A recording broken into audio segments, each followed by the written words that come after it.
Hello,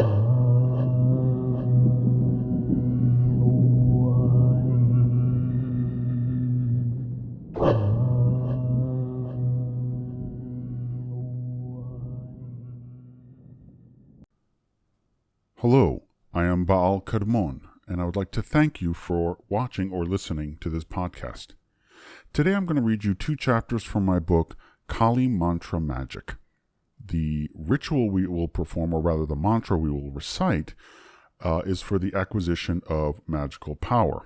Be very careful what you ask for with this one. This book has been wildly popular. I get emails all the time, several every week, just telling me how powerful it is and how much information people have gleaned from using Kali, and I hope it does the same for you. And I hope you enjoy this podcast. Here we go.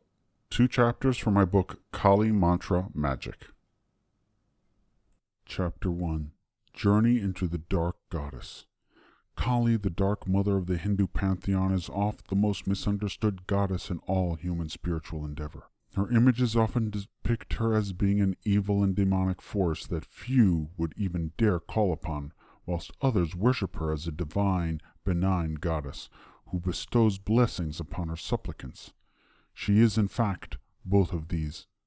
Her imagery can send a chill down the most jaded person's spine. She wears a garland with bloodied severed heads and a skirt of severed arms. She has a tongue sticking out of her mouth drenched and dripping with the blood of her enemies.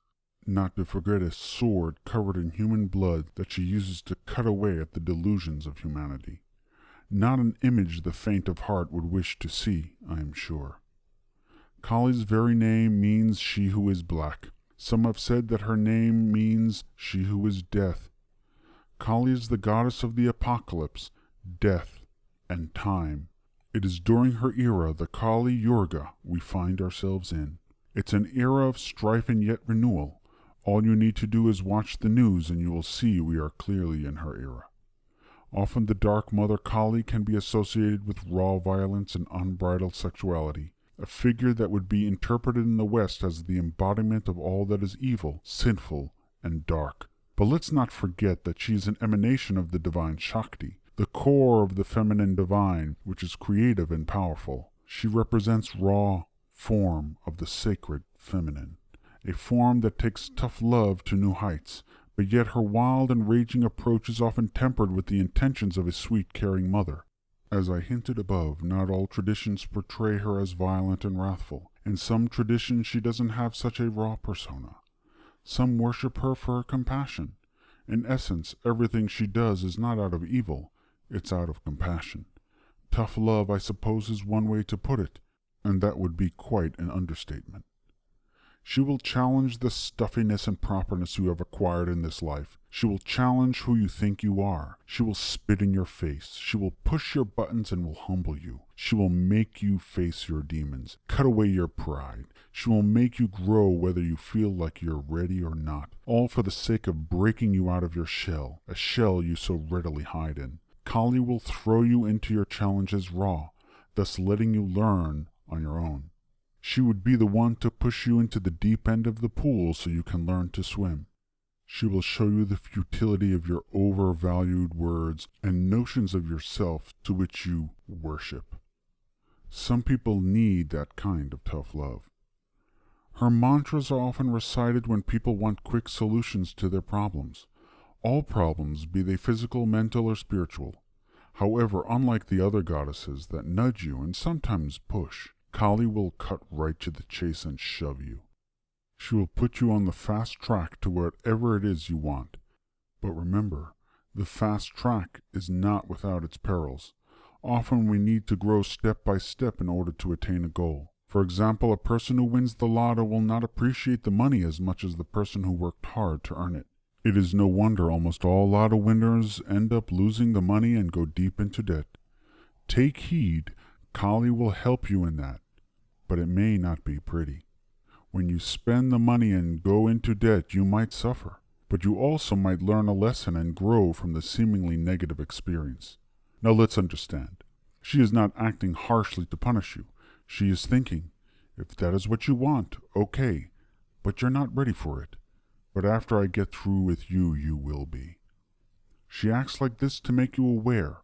That is her goal. To open up. She is acting from a place of pure compassion.